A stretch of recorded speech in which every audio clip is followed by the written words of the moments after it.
Colonel Matthew Rowman, we welcome you to the 17th Training Wing Commander's Call. I'm Senior Airman Stuart Janae, and I'll be the MC for today's event. Ladies and gentlemen, please stand for the arrival of the official party. Please remain standing for the playing of the National Anthem by First Lieutenant Patrick Lumsden and the invocation by Chaplain Blackburn.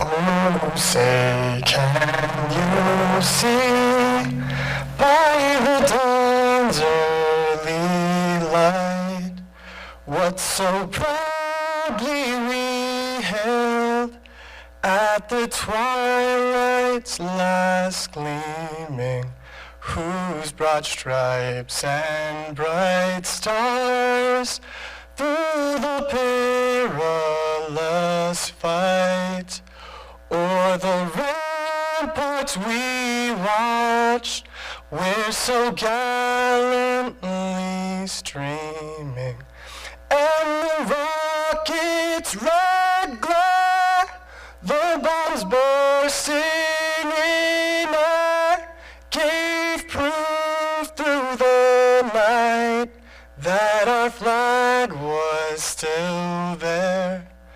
Oh, say does that star-spangled banner yet wave o'er the land of the free and the home of the brave?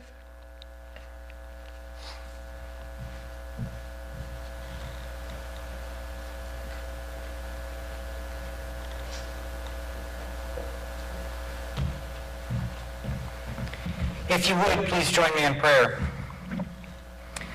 Almighty God, we thank you today for connection. As Colonel Rowman has begun his command with the idea of listening and connecting, use this time to allow us to join with him as he shares his story. Help us to connect as airmen and with our sister services as he continues to define the vision for our wing. As we've had so much happen in recent days, we seek to connect with those around us. We celebrate with those who have had successes and joys in their lives. We grieve with those who have experienced loss, as we walk alongside them with comfort and hope. As we see the world situation of COVID, Afghanistan, among other concerns, we ask for peace and purpose. Help us to continue to connect with one another as we walk with this wing's vision in caring and preparing airmen, guardians, sailors, Marines, and soldiers. Keep us connected in the mission of excellence that we have been called to as we serve our nation and each other. We thank you that each of us have been called to be part of this legacy together. Be seen in our lives. We thank you. Amen.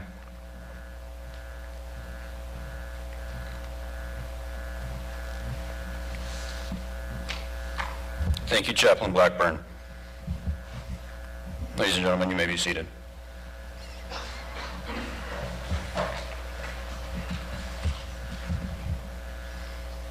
Please join us in welcoming our senior leadership in attendance today.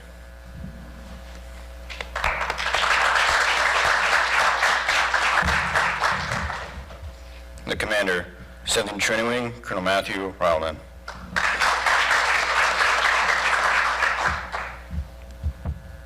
Filling in as the Command Chief, 17th Training Wing, Chief Master Sergeant Marcus Washington.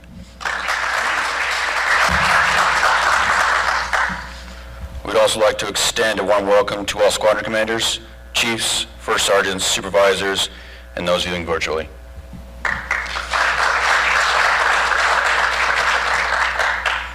Chief Washington, the floor is yours.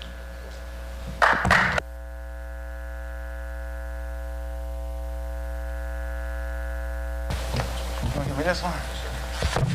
You want me to use yours? Okay, thank you. All right, so hey, I don't like to walk around with a mic, so I'm gonna go ahead and stay right here. If I had to, is it on? Yeah, turn on. Turn it. I'll stand. All right, good morning, everybody. How's everybody doing today? Whoop. Hey, so I'm going to talk about, real quick, I'm going to take probably about a minute and a half of your time, and I'm going to talk about something that we probably tired of hearing somebody talk about, okay? It's a constant conversation that we're always having throughout this wing, throughout this Air Force, throughout this nation, all right? And that conversation is about COVID, all right? I'm not doing it just because I'm a medic, but I'm doing it because I'm a leader in this wing, all right? So I want to make sure that we are putting out the right message to our personnel. A lot of personnel in here probably have gotten the vaccine, everything like that already, but I still want to make sure we hitting this so we can be able to speak hopefully smartly to our personnel as we talk about it. But just a little bit of statistics first. You know, I'm just going to give, you know, the mRNA vaccines are 95% effective at preventing COVID, all right, with the Wuhan strain. They are 94% effective at preventing hospitalization when it comes to the Delta strain or the Delta variant, all right. The J&J is about 70%, all right. We still have people out there that don't believe in this, that don't want to get this vaccine, but we get the flu vaccine. That flu vaccine is about 40 to 60% efficacy, all right. So this is a heck of a lot better than the actual flu vaccine. Goodfellow Air Force Base, where we stand, we are at 62% at this point. U.S. Air Force is at 65%. Tom Green County is at 44%. Texas is at 48%, and as far as the U.S., U.S. is 65+%. So basically, we're not done. We got a long way to go. This thing is not over. People are still getting sick. People are getting hospitalized. All right, we have to do something. As far as our future, vaccine boosters, everybody hear us talking about that in the news, not us, but you hear them talking about that in the news. A lot of the boosters are coming. They're talking about, you know, probably towards the end of next month to October, and also the mandatory vaccine, all right? That's possibly coming, all right? I'm saying possibly, but I think it's going to be coming by the middle of next month. So be prepared for that, all right? I bring up those stats and everything, and I talk about all that because we care. All right, it's simple as that. It's for our members, for our families, for our training in this wing, for us to keep everything going. We got to do something. All right, I'm not trying to convince you just because it's going to do something. It's going to boost stats for me, but I care about the members in this wing. I care about the members in our Air Force. All right, I care about your family members. So we have to do something, and the conversation has to continue. All right, we have people out there that don't believe in it or whatever it may be, but regardless, in a couple of weeks, all active duty members are going to be getting the vaccine most likely. All right, but I like to ease people's fears. And at the same time, we don't have to wait until it becomes mandatory to get it. So we have it available now. Go get it. All right? Any questions or concerns on that? I see a thumbs up back there. All right, good to go. Thank you.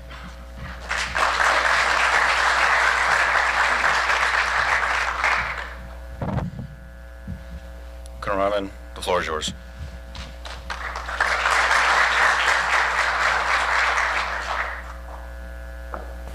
All right, good morning, Raiders.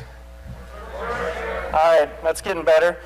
I know we've got a lot more energy in this wing, so they told me I could go untethered. I'm going to do my best. I've got some notes to make sure I remain on track. You know, the one thing they always say about public speaking is be funny, be memorable, and be short. I can guarantee you I will not take the entire hour, so I just want to convey some thoughts. This is not as big as we wanted to go, but we'll record it. We can do some asynchronous, go back and watch it, and then most importantly is just getting to know the wing a little bit better and kind of conveying my message. So that's the intent of today. Talk through who I am, kind of what the wing's been going through, and then more importantly, where we're going, so that you know a little bit more about my leadership style. I'll say up front, Chaplain Blackburn and I did not plan that, but he did a great job introducing what I'm going to talk through, and we're clearly starting to get a lot more connected and in sync. So glad to hear it. Thank you, Chaplain Blackburn. If there's one thing that you remember out of the next couple of minutes, I'll probably go 10 to 15. We're looking at the wing motto again and trying to bring this back to the forefront of everything we do as we set the next wing strategy and approach. Ever into danger. So remember that. I'll kind of weave that in as we go through, and we'll come back to that at the end. But first, I want to kind of take a moment to look back at the last 30 days and then We'll take a moment of silence to those who we've lost and the spouses and loved ones that we've also lost across the wing. Two in particular I want to highlight. Mr. Thomas Peoples, prior Marine Corps, enlisted, service of the Air Force civilian on the wing staff, longtime servant, and continues to serve. Mr. David McDonald, retired Master Sergeant of over 20 years in the Air Force, also served in NAF and lodging. We just had his memorial service this week, served for over 51 years. Both of them, as we've talked to who knew them well and their friends, family, and loved ones, it was that get-it-done attitude that I think this wing has, and I think we should just take a moment of silence, if you'll join me, to remember Mr. McDonald and Mr. Peoples.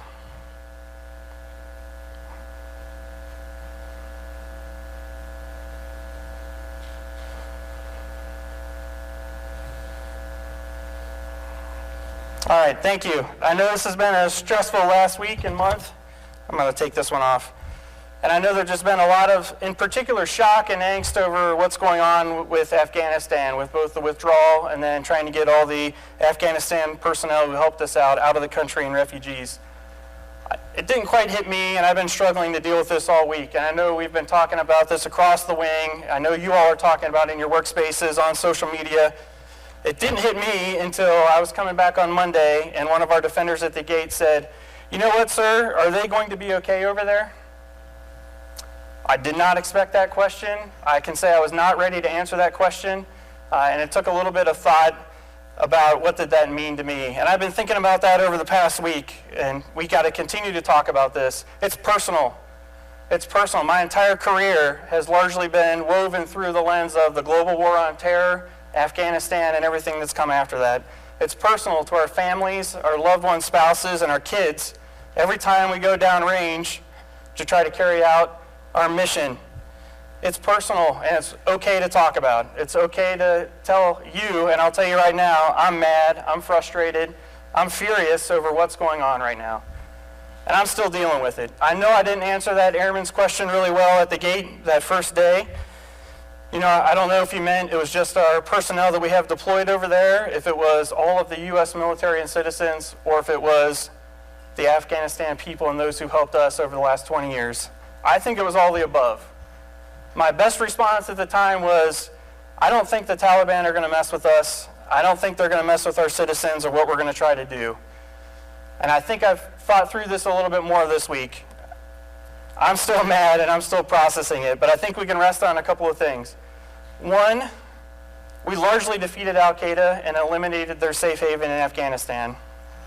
Two, we prevented attacks that I know of, so the known and also the unknown attacks on our homeland that probably would have happened over the last 20 years. Three, we killed Osama bin Laden in 2011, the main perpetrator of the attack. And I think after 10 years, I think that was a huge relief to the United States military and our citizens. And then finally, and I'm starting to see a lot more hope out of this one, I think we gave the people of Afghanistan a chance. Of 20 years of operations and trying to show them the way and give them that opportunity, we're starting to see some defiance against the Taliban. We're starting to see them push back. So I do remain hopeful of a future and prosperous Afghanistan, but it's probably going to take time. And that's okay to talk about, and we'll continue to work through, because I'm sure this will continue to be an ongoing priority. Right now, the number one priority in the DoD is to get those Afghanistan civilians who helped us out of Afghanistan and bed them down so that they can have a better future in the United States.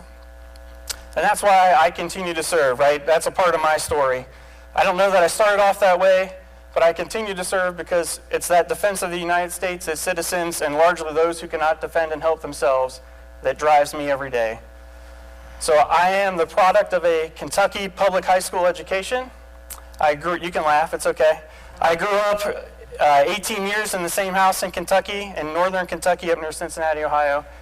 And I wanted to go see the world and probably go do some better things. And I had a little bit of that service from my parents. My dad was in the Navy during Vietnam, and my mom's a teacher who still does teaching, well into her 60s now at this point, and helping others.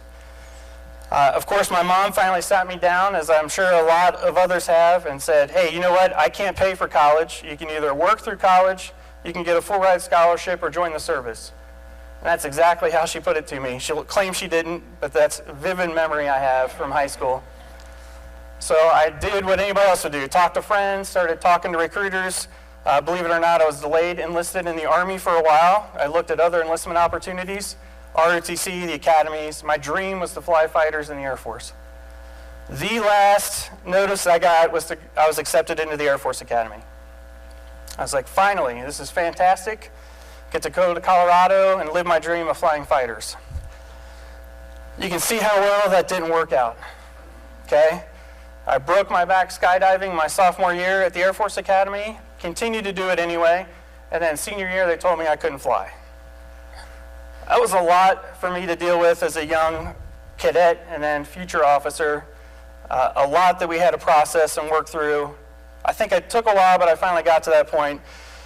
I would not trade where I am right now as a career intelligence officer to go fly or fight at any point. I've loved this career and what I've been able to do. And what is important to me is that it started here at Goodfellow Air Force Base. So I graduated Goodfellow Air Force Base in the 315th Training Squadron in 2001, mid-June 2001. I think it's about the 15th. Left Goodfellow Air Force Base, Second Lieutenant Ryleman, was married for August of 2001. So 20 years now. Katie and I celebrated our 20-year anniversary. Pretty quickly, right after graduation, we were at Beale Air Force Base, California. I think at that point she started to ask, what are you getting me into? But we loved our time in Northern California. And then we all know what happened September 11th, okay? 2 planes hit the tower and our lives changed forever. I was deployed 13 days later, so prepared a deploy order and then I was gone, and that's probably the quickest I've ever been moved from a base to an overseas deployment. And that made a big impact on our lives, and I know everybody else's lives. But the important thing I want to talk about right now, we'll talk more about September 11th next month. I was ready day one because of everything that this base and the course taught me and got me ready to go do downrange. That's the only way I was going to be successful. I deployed a couple of times within those first few years, but that was a pretty significant event for a young lieutenant right out of the gate. And I can talk more about this later too, but I would not have gotten it done without the fantastic NCO I deployed with downrange. I'm not going to go through my entire bio or career. People ask me what's my toughest assignment, and I think that's pretty easy. It was going through Air Force Weapons School and then also teaching there for 2 years.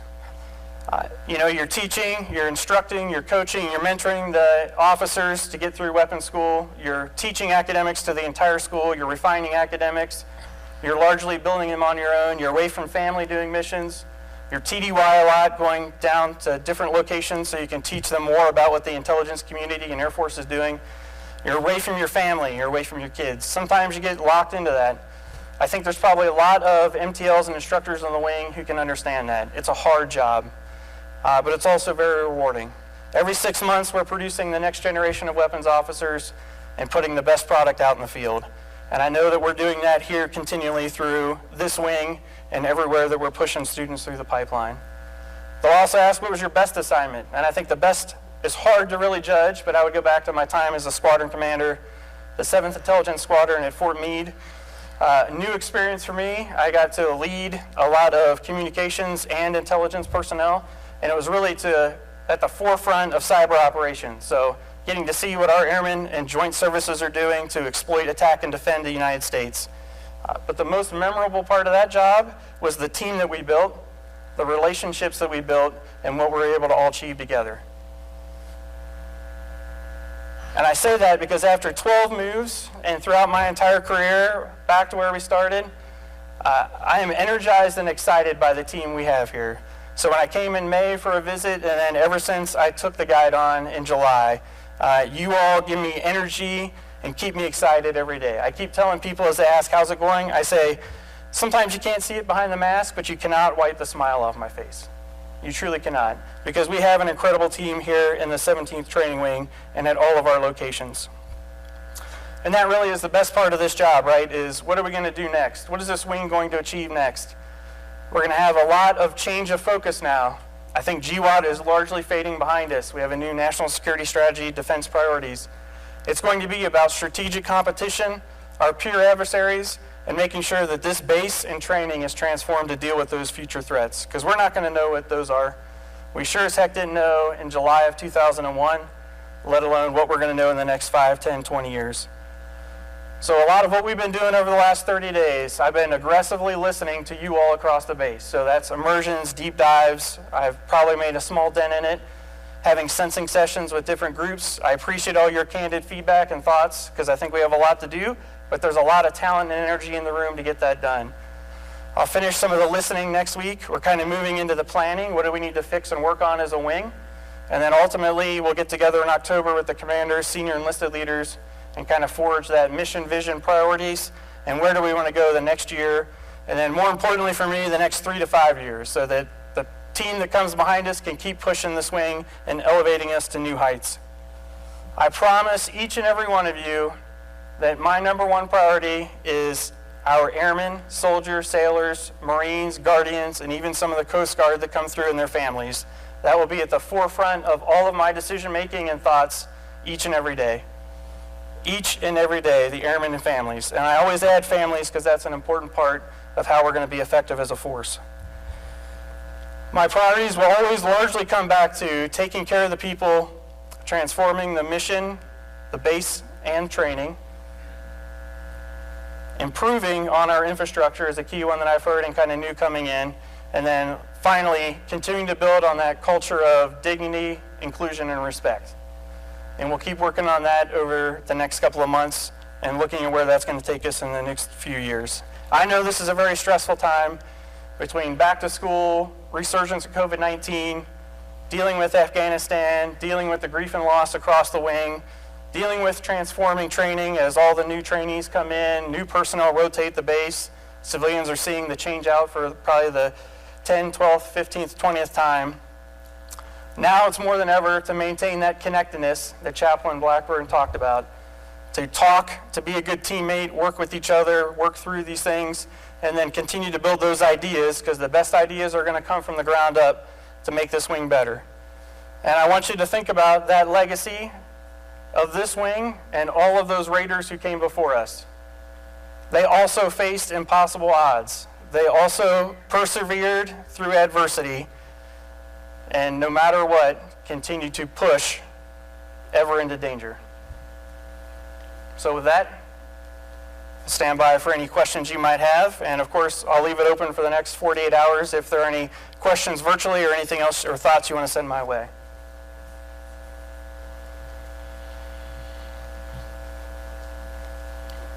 I know, not everybody jump up at once. COVID-19, future-based events.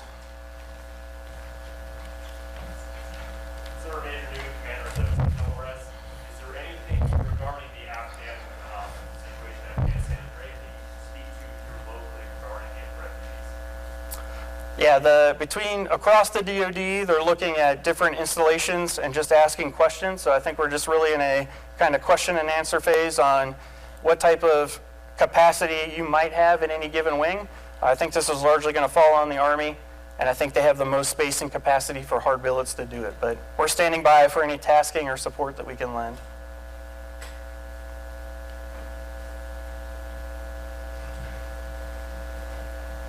It's good.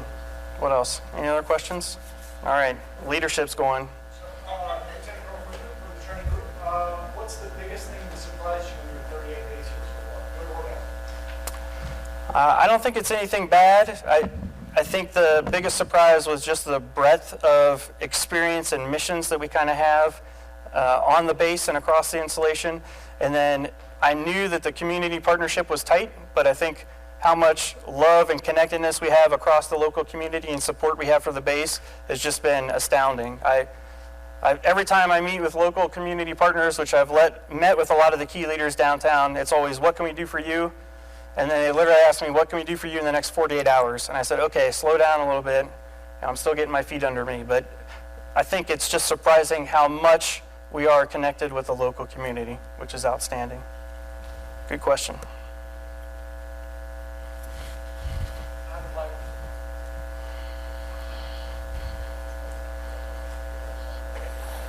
There you go. Thank you, sir. So they can hear on the live stream. Sir, AJ Mason, 316 Training Squadron, Go Sharks. In general, sir, can you outline what you think you want to do for training to get us after a great power competition, to move us out of GWAT and towards a mind frame and mindset of fighting our strategic enemies? That's a great question. I know we're still working on it. Want to hear all of those ideas as well. I know I have some clear ideas and thoughts on it from my background and experience. I think a lot of the things that we do as, largely we'll call it, right, support. So whether that's across the base, all the different functions and capabilities we have across the base, or when we talk about the intelligence and firefighter training, you all are the ones who are deploying to remote locations again as we talk about the Air Force combat, agile combat employment, and new deployment model. You all are the ones who are competing each and every day and delivering those war-fighting capabilities to enable winning when we get to conflict. So I think it's really making sure that we know how important what we do every day is during competition to deter our adversaries and never get to conflict. And to me, the more important part of that is how can we continue to improve the intelligence and support that we provide, and ultimately those non-kinetic opportunities, right? So if you ask me what our adversaries are largely doing, I'm focusing in on the information operations that they're beating us at right now, as well as the cyber operations where they're defeating us in cyberspace during competition. That's a lot of what I think we need to start to focus on and learn as an entire service, DoD, and then ultimately as a nation to start to push back.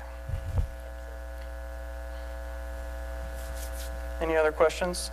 I don't have the rule of three. It can go as short or not, but I know that was 3. All right, let me add, and then, we got a question, all right.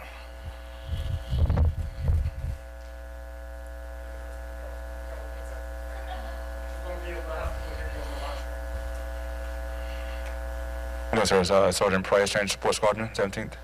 I had a question for you. What would you say to those who had solace in the fact that the vaccine was optional up until recently and now being told that there may be a mandate for it? I know we heard the stats earlier when we first heard that, but if stats was enough to convince everyone, we would be in the situation that we are in now. So what would you tell those people who are now feeling some sort of way that they may be mandated? Yep, I'll start, and then Chief has anything he wants to pile on to after that, since he's the one who discussed COVID to begin with.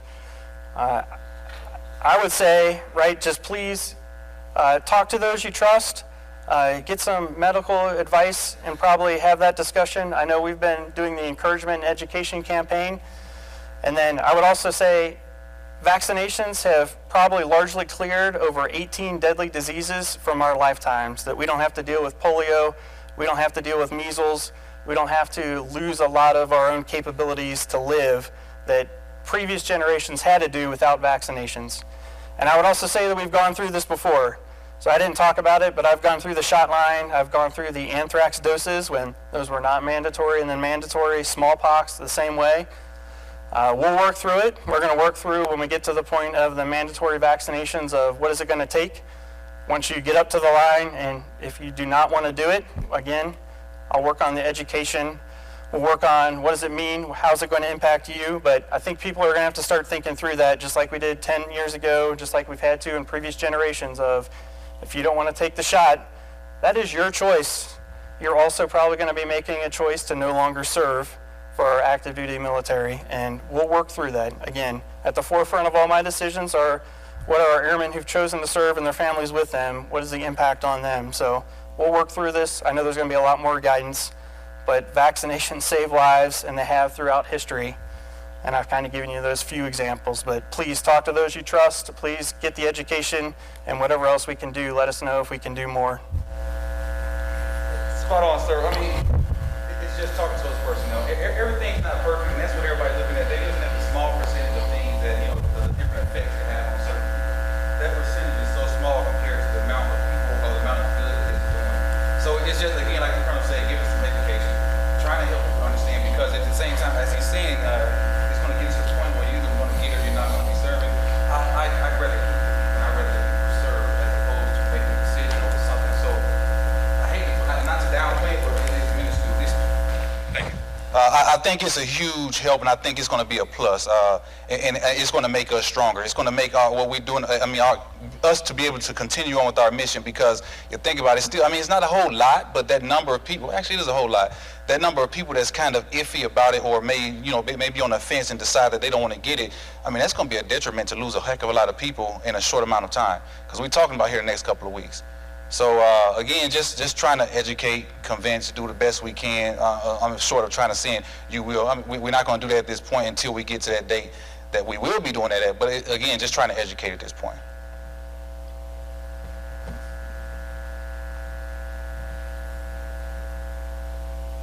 All right. Nope, another question.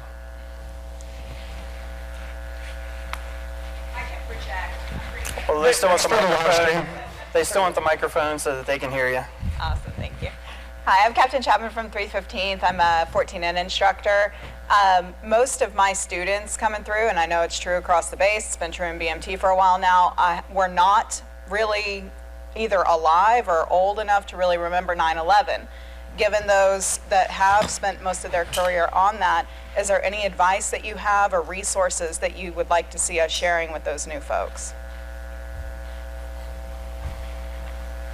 All right, we're both looking at each other. I'll start, and then that's a really good question. So I think if nothing else, you've seen the remembrances. You know all the young personnel who have come in after 9/11, right? I always look at it as they've chosen to sign up and serve their nation in that global war on terror. So I think everybody knows what they signed up for or what they could be getting into. I would say just talk to those. You sometimes don't know what baggage they carry or their experiences or what they've dealt with, whether they're running the provincial reconstruction teams in Afghanistan, deployed remotely, as a lot of personnel do, or outside support in the theater, supporting operations on the ground or over the sky. Just talk to them, try to gain their experiences, and then listening and probably getting that a good understanding and sharing, I think will help you understand what people have been through, and then ultimately what we might go through next. Because I don't know where the next adversary or problem is going to pop up, but there will be something. And being ready to deal with that adversity and then think through those tough situations is going to be important. I think we'll see a lot, and it's probably worth continuing to reflect on as we hit the 20th anniversary of September 11th. Again, that was a seminal event in this nation's history, and for a lot of us who continue to serve, that listening a lot harder during that time and then continuing to share that experience, I think will help. Hold on, answer. Good. All right. Thanks. Great question, though. I know some people who have deployed to Afghanistan 10 times in their career. 10 times, which is well over half of their career at this point that they've spent on the ground.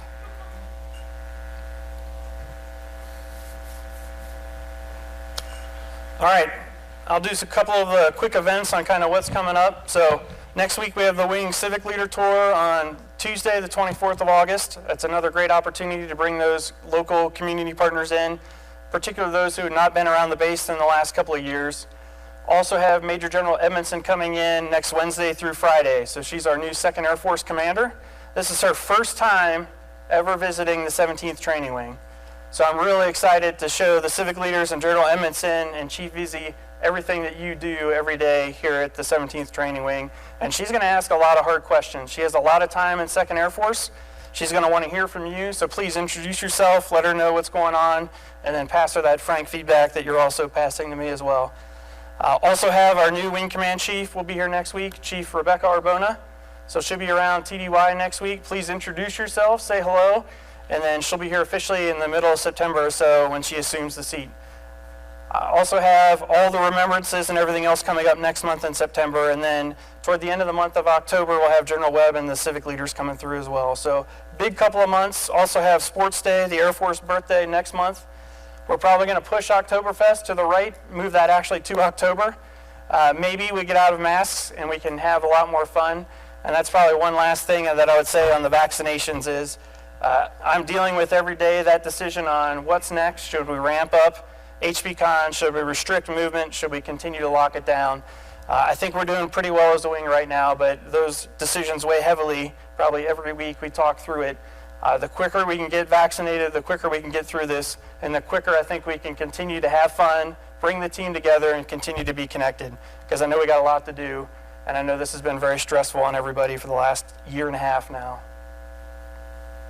All right, with that, thank you all very much. Have a great weekend. Carry on.